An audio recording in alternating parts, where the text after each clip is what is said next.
Hai, ada apa hari ini?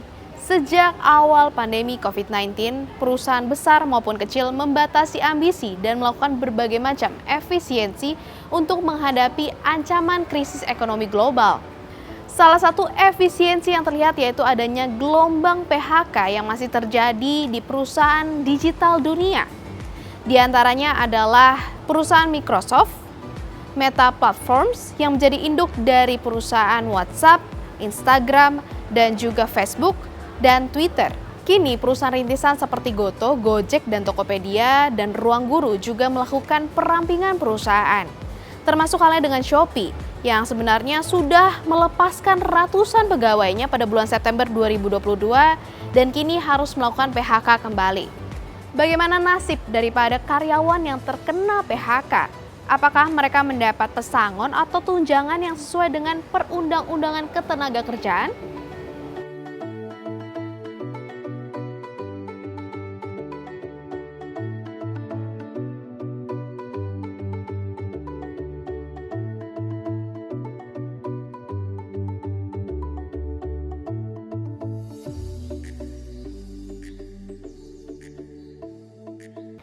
Alasan dari keputusan pemutusan hubungan kerja ini dikarenakan adanya ketidakpastian ekonomi di masa mendatang yang mendorong Shopee untuk memusatkan pada pertumbuhan profitnya.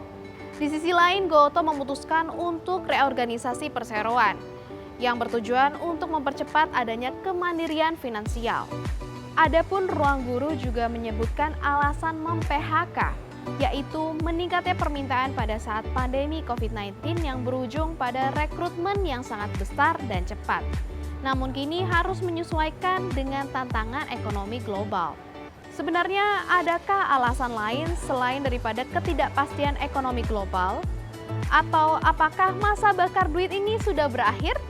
Dari semua startup lah ya, yang khususnya melakukan PHK belakangan ini, dan juga mungkin akan tetap terjadi beberapa bulan ke depan kepada startup-startup lainnya, itu pertama karena model bisnis yang tidak sustainable, tidak berkelanjutan. Jadi karena model bisnis dari startup-startup ini sangat bergantung dari injeksi uang dari modal ventura atau venture capital, maka mau tidak mau mereka juga bergantung dengan keuangan dari modal ventura tersebut, yang mana modal ventura sangat bergantung dengan dinamika ekonomi dan keuangan global. Ketidakmampuan dari direksi ya, manajemen dari startup tersebut untuk bisa memprediksi atau mengelola bisnisnya ya, dengan kondisi yang tidak menentu ini. Menelisik lebih detail, pada Jumat 18 November 2022, PT Gojek Tokopedia mengumumkan pemutusan hubungan kerja terhadap 1.300 atau 12% karyawannya dari seluruh negara operasional Goto, yakni Indonesia, Vietnam, Singapura, dan India. Bersamaan dengan itu, Ruang Guru melakukan pemutusan hubungan kerja atau PHK terhadap ratusan karyawannya secara mendadak. Sementara Shopee Indonesia mem-PHK 3% dari total karyawannya, yaitu sebanyak 180 lebih pegawai dari 6.200 lebih karyawannya. Apakah ada prediksi nama perusahaan yang sudah memiliki tanda-tanda untuk melakukan PHK selanjutnya? Kita lihat perusahaan yang sebelumnya sudah raise fund dari modal ventura, namun belum melakukan PHK. Nah, nanti kita identifikasi lebih detail bagaimana operasional bisnisnya selama ini, apakah seekspansif itu sehingga ketika sedang ada gangguan ini ada kemungkinan untuk goyang sehingga melakukan PHK. Namun ada dampak positif yang dirasakan. Usai pengumuman rencana PHK, saham Goto menjadi menguat.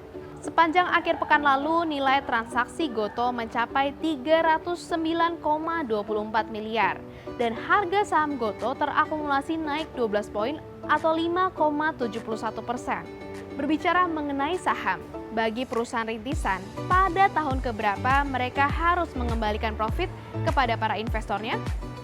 Sejauh ini tidak ada angka baku untuk berapa tahun atau berapa waktu pengembalian balik modal atau untuk balik modal dan kemudian untung pengembalian tersebut kepada para investor. Karena sebenarnya beberapa, kalau di Indonesia beberapa startup itu sudah untung.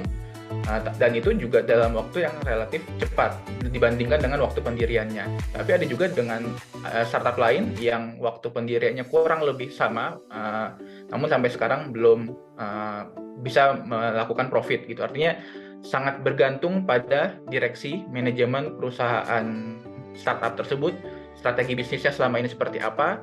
Ya, artinya juga termasuk membaca kemungkinan operasional bisnis dan ekonomi di masa depan, sehingga tidak ada angka persis sama sekali kapan atau berapa tahun sebuah startup bisa profit, karena ada yang dalam menjaga waktu relatif lebih pendek tadi sudah bisa untung, dan dibandingkan dengan startup yang kurang lebih waktunya pendirinya sama. Musim pemutusan hubungan kerja kembali lagi. Apakah ada ancang-ancang yang harus dilakukan oleh para karyawan ataupun perusahaan menghadapi situasi ini? Taruh pendapat kalian di kolom komentar di bawah, dan jika ada cerita mengenai pemutusan hubungan kerja yang ada di lingkungan kalian atau di kalian sendiri, silakan ditaruh atau ditulis di kolom komentar di bawah, dan jangan lupa saksikan Ada Apa Hari Ini hanya di YouTube Tempo.co.